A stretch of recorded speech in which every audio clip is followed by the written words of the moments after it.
Hello friend, welcome back to my channel. તો આપણે આગળના વિડીયોમાં એટલે કે પાર્ટ 1માં આપણે મિરર વર્ક શીખ્યું। તો હવે આ પાર્ટ 2 છે। આ બીજા વિડીયોમાં આપણે મિરર વર્કમાંથી જ્વેલરી સેટ બનાવીશું। તો એ કેવી રીતે બનાવશું તે જોવા તમે વિડીયોને છેલ્લે સુધી જરૂરથી જુઓ। અને જો વિડીયો પસંદ આવે તો વિડીયોને લાઇક કરી દો। અને જો તમે મારી ચેનલ પર ન્યૂ છો તો ચેનલને સબસ્ક્રાઈબ કરી બેલ આઇકનને પ્રેસ કરો। તો આગળના વિડીયોમાં આપણે મિરર વર્ક કર્યું। હવે આપણે આ મિરરને હવે કટિંગ કરી લઈશું। તો કટિંગ કેવી રીતે કરવું તે પણ તમે આ વિડીયોમાં જોઈ શકો છો કે કેવી રીતે કટિંગ કરવાનું છે। અને ફેબ્રિક મેં કોટન યુઝ કર્યું છે। તો અહીં કોટન ફેબ્રિક હશે તો સરસ રીતે સ્ટીક થઈ જશે।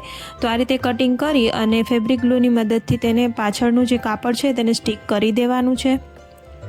તો આ રીતે સ્ટીક થઈ જાય અને સુકાઈ જાય ત્યારબાદ આપણે જ્વેલરી સેટ બનાવીશું।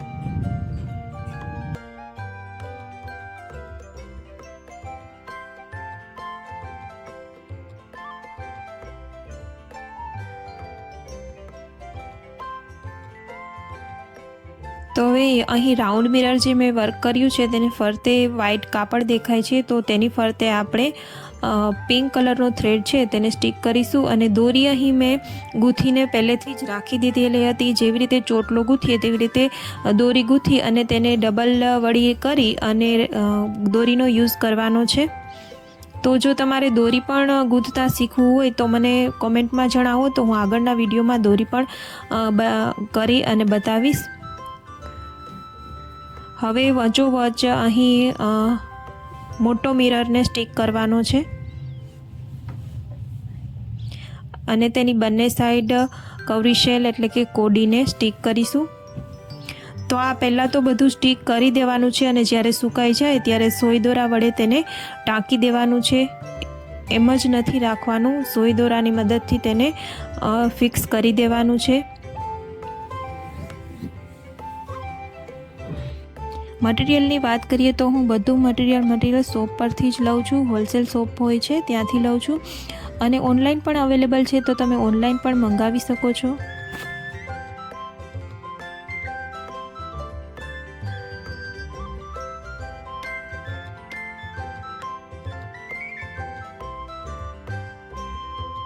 હવે આપણે ઉપર જે મિરર અને કોડી સ્ટીક કરેલી હતી તે સુકાઈ ગઈ છે અને તેને મેં સોય દોરાની મદદથી સાંધી પણ લીધું છે। હવે આપણે અહીં લટકણ બનાવીશું, નીચેના લટકણ। તો તેમાં ઝીણા મોતી અને કોડીનો યુઝ કરીશું।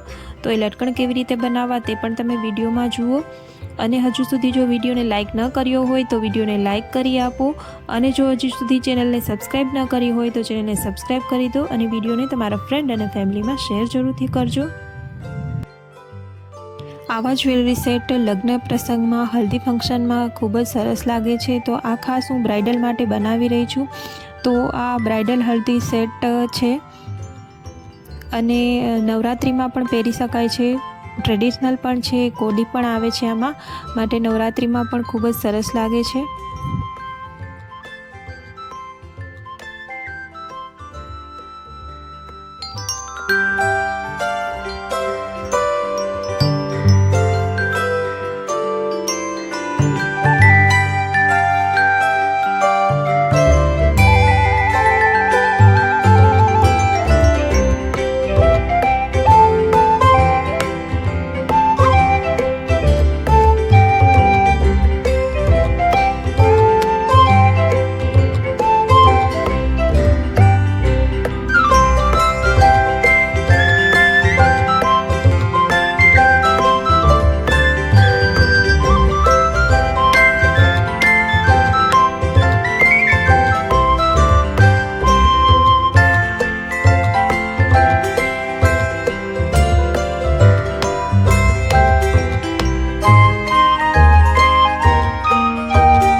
નેકલેસ બનીને રેડી થઈ ગયો છે. હવે આપણે ઇયરિંગ બનાવીશું. ઇયરિંગ બનાવવા માટે ઉપર આપણે રાઉન્ડ મિરર રાખીશું. વચ્ચે છે તે લંબચોરસ આવશે અને નીચે ચોરસ મિરર આવશે.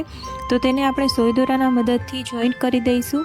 તો આ રીતે તમે વિડીયોમાં જોઈ શકો છો કે કેવી રીતે જોઈન્ટ કરવાના છે. તો જોઈન્ટ થઈ જાય ત્યારબાદ આપણે નીચે લટકણ લગાવીશું અને સાઈડમાં ગંઠનમાલા અને ગંઠનમાલામાં પણ કોડી આવશે.